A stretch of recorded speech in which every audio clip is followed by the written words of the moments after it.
The news day continues here on One News Now. I'm Riza Diaz.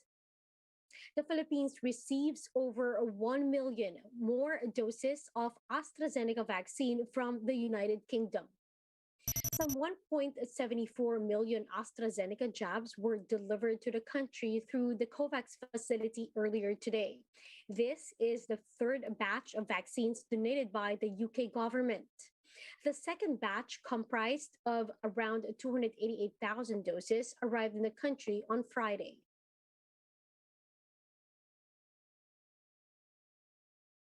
Now, the target vaccine administration for the national vaccination days has been lowered due to logistical challenges.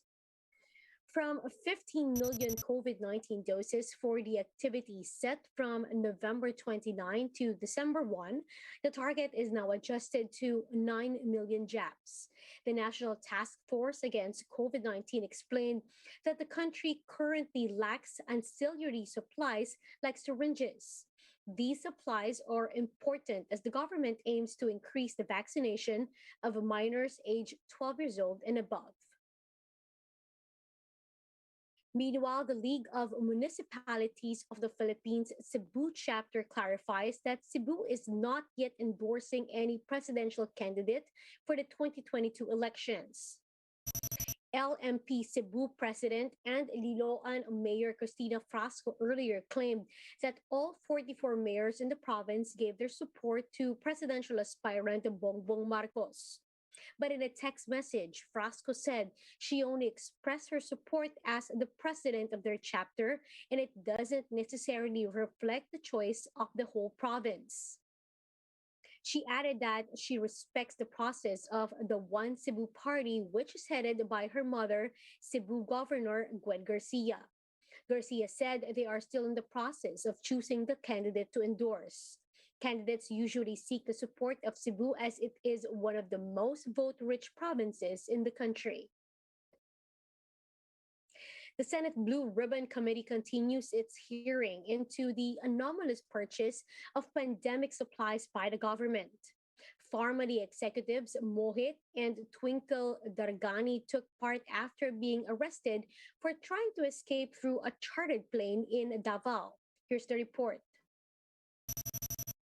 Pharmally Secretary and Treasurer Mohit Dargani was emotional during the Senate Blue Ribbon Committee hearing on Friday. He explained that he and his sister Twinkle did not plan to escape when they were arrested in a chartered plane in Davao City. Mohit said that they were supposed to accompany their mother, who has a mental health problem. The Pharmally executive said that they were touring around Luzon and even reached other provinces before going to Davao.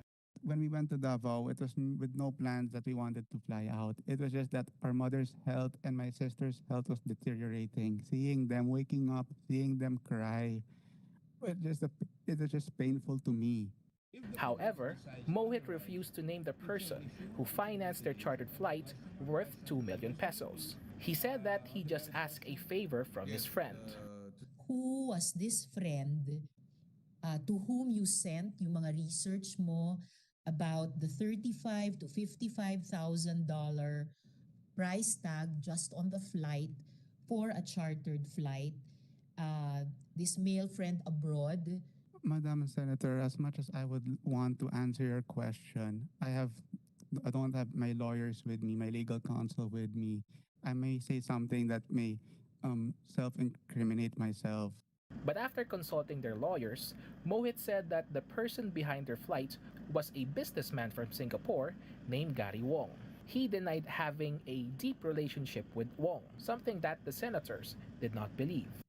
How do you know Mr. Wong? Paano mo siya nakilala? I met him in like a restaurant or like a bar in Singapore.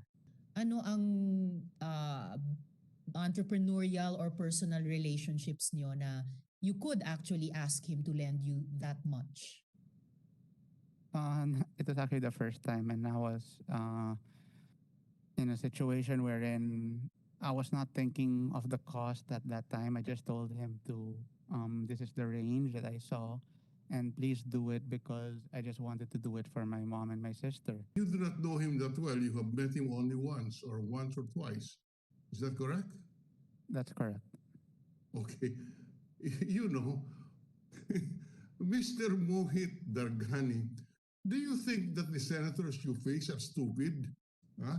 You're saying that you met him once, you had no business dealings with him. He lent you $37,000. That's incredible. Did you have an affair with this guy?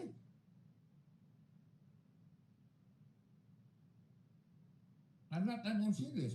Why would he lend you 1 million, the equivalent of 2.5 million pesos at most? I guess he knows my background. Dargani was also grilled for not bringing the documents of Pharmally related to the medical supplies purchased by the government. Senator Franklin Drilon said that they also subpoenaed two Pharmally suppliers. Among these is Evermore Marketing Corporation, who has a fake address. Drilon suggests bringing the Pharmally documents to the Senate from Dargani. I cannot understand why you cannot produce this document, which is so critical to our work. I'm willing to look and locate for the files that I've kept aside because no one expected. I did not expect that when I keep things in a box and I address it to Mr. Ong, everything like our office will be closed. We'll be forced to relocate. I don't have staffs right now. Senator Richard Gordon also revealed that Pharmally Director Lincoln Ong smuggled a cell phone inside his detention room in the Senate.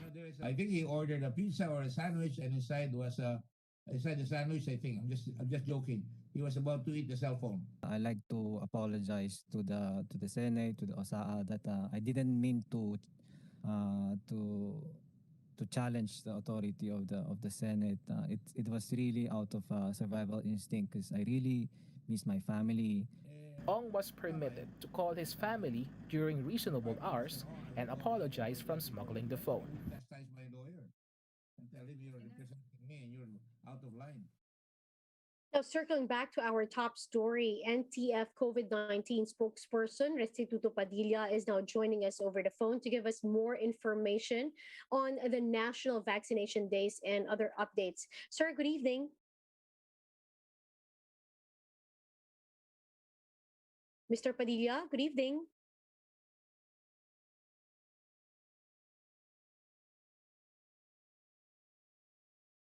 Mr. Padilla. We'll circle back into that conversation with Mr. Padilla. In the meantime, let's now take a quick look at today's other top stories. President Duterte reaffirmed the country's position towards a peaceful resolution on the disputed waters in the West Philippine Sea. Speaking at the 13th Asia-Europe Meeting Summit, Duterte pointed out that the only acceptable basis for a just maritime order is the law.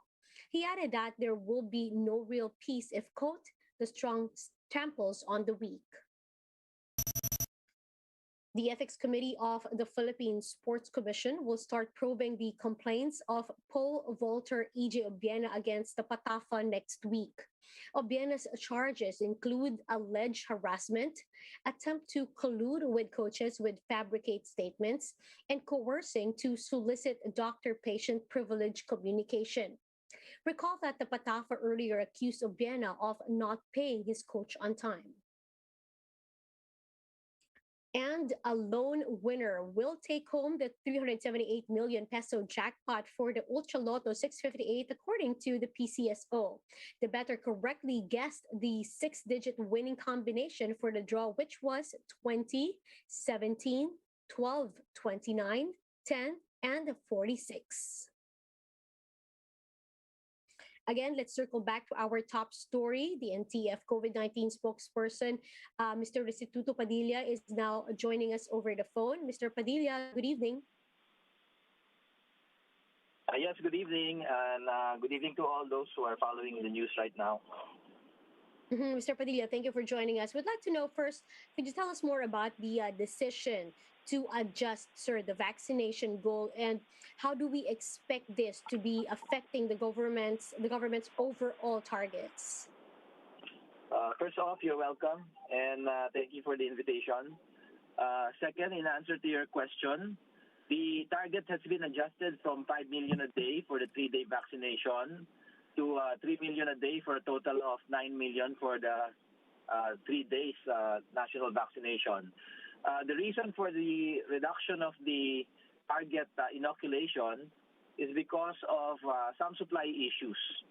Some of the vaccines that we're dispensing or giving out, especially for the rest of the pediatric population, are Moderna and Pfizer, which require a special syringe or a smaller syringe compared to the rest that have been used. And we have ordered the supply. Unfortunately, most of it has been delivered.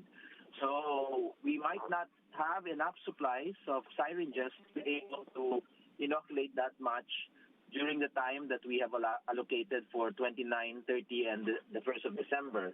So that having been said, we have set another 3-day vaccination campaign middle of December before Christmas, and this will be on the 15th, 16th, and 17th, if I recall right, which will have the same and similar number of inoculation targets. So essentially, these two combined will allow us to be able to come out with about 18 million target inoculations for the whole 6 days. This being the next 3 days at the end of November and the 1st of December, and the one at the December. Mhm. Sir, would also like to check if we have enough number of volunteers for the said vaccination days, and how are we encouraging more people to volunteer? There have been a lot of communication that's been sent out and invitations. We have the guarantee and the assurance and the commitment of all our medical and dental associations to pitch in. And all agencies of government have been directed by government to assist and provide the needed manpower and support for this 3 days inoculation drive. And our partnership has extended not only to all agencies of government, all the medical and dental associations, as well as other frontline workers and their organizations, but also to the private sector who have been really helping a lot. The synergy that we would like to create and the call of Secretary Galvez for real nationwide bayanihan will be the key to achieving our targets, so that we can, at the end of this month, be able to achieve at least close to the 50 million mark that we want to get to for the target inoculations for people protection. And eventually, at the end of the year, the 70 or more percent of the target population, so that we can enhance and further strengthen people protection. Mhm. So we'd like to get your insights, because some groups are criticizing the move to mandate regular testing for unjabbed workers. Would like to get your thoughts on this matter. This issue has been discussed publicly and openly, and quite a number of health workers and even from the leaders sector have had their own opinions. Suffice to say, we have and are facing still a national public emergency, or a public emergency in health, which is related to the spread of COVID. So in order to enhance the protection of all our people, the call of Secretary Galvez for a mandated vaccination of all people is in tune with that, so that we can really pursue people protection from all angles, particularly businesses that serve clients like restaurants, malls, and what have you, that have a lot of people most of the time. So the workers therein, if they are not inoculated, would run the risk of getting into health problems at the cost of the company, and at the same time, all clients and customers might encounter the same. So that is the stand of the National Task Force, so that we can enhance the protection of everyone. Well, thank you, sir, for sharing with us your time and your insights. That was NTF spokesperson, Mr. Restituto Padilla. Now, for more updates, visit News 5, the Philippine Star, and Business World Online. Visit our website, onenews.ph, for more in-depth analysis. You can also catch One News on Signal Play app. Register for a free account now at www.signalplay.com and stream One News live anytime, anywhere. I'm Riza Diaz. Mask on, wash hands, and stay safe, Philippines. We are One News.